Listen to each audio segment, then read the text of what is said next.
Are you stressed out trying to get an excellent ad strength for your Google Ads? It's okay. Take a deep breath. Many advertisers get caught up in chasing that perfect score, but here's the truth. Ad strength does not directly influence how well your ads perform. This is important because you might be wasting time tweaking your ads for a higher ad strength score when you could be focusing on things that actually move the needle, like the content of your ads. Understanding how ad strength works can help you prioritize your optimization efforts for the best results. So, what does ad strength actually mean in Google Ads? Ad strength is Google's way of providing feedback on your ad quality. It assesses factors like keyword relevance and the diversity of your creatives. Think of it like a checklist for best practices. But a high ad strength does not guarantee ad success. It simply indicates that you're following Google's recommendations. Ultimately, factors like your targeting, bidding, and landing page experience play a much larger role in your campaign performance.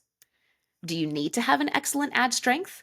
While this ad strength can be a helpful guide, fixating on achieving an excellent rating can be counterproductive. First of all, Google doesn't know if you have generic messaging, and this is usually a bigger problem. Following every single suggestion to get excellent ad strength might lead to bland, generic ads that fail to stand out from your competitors on the search engine results page.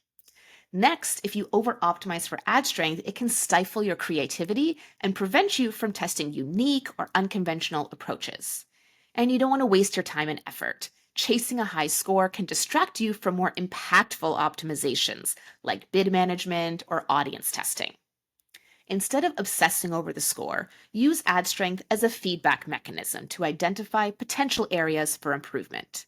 Like, yes, you do want to ensure your keywords are included in your headlines and description, so ad strength can be a good way to check to make sure that's happening.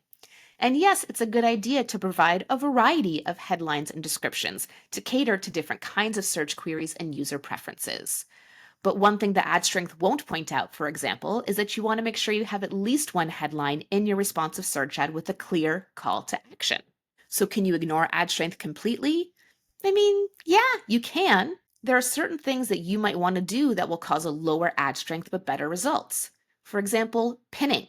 Pinning specific headlines or descriptions can be helpful to control your messaging, or it may even be required in your industry. And let's say you're running a competitor conquesting campaign. You can't include your competitor's name in your ad text, so you won't be able to include your keywords in your ad text, but it still could be a really effective ad for you, even with low ad strength. So while ad strength can be a helpful guide, remember it is just one piece of the Google Ads puzzle. At the end of the day, you need to prioritize those initiatives that are actually going to impact overall campaign performance, like ensuring your ads reach the right audience, choosing the right bid strategy to achieve your goals, creating a landing page that provides a seamless user experience, etc. By focusing on these areas rather than over focusing on ad strength, you'll achieve better results and maximize the effectiveness of your Google Ads. To learn more about ad strength, optimization score, quality score, which ones to focus on or not, check out my course, Google Ads for Beginners, at learn.jill.ca.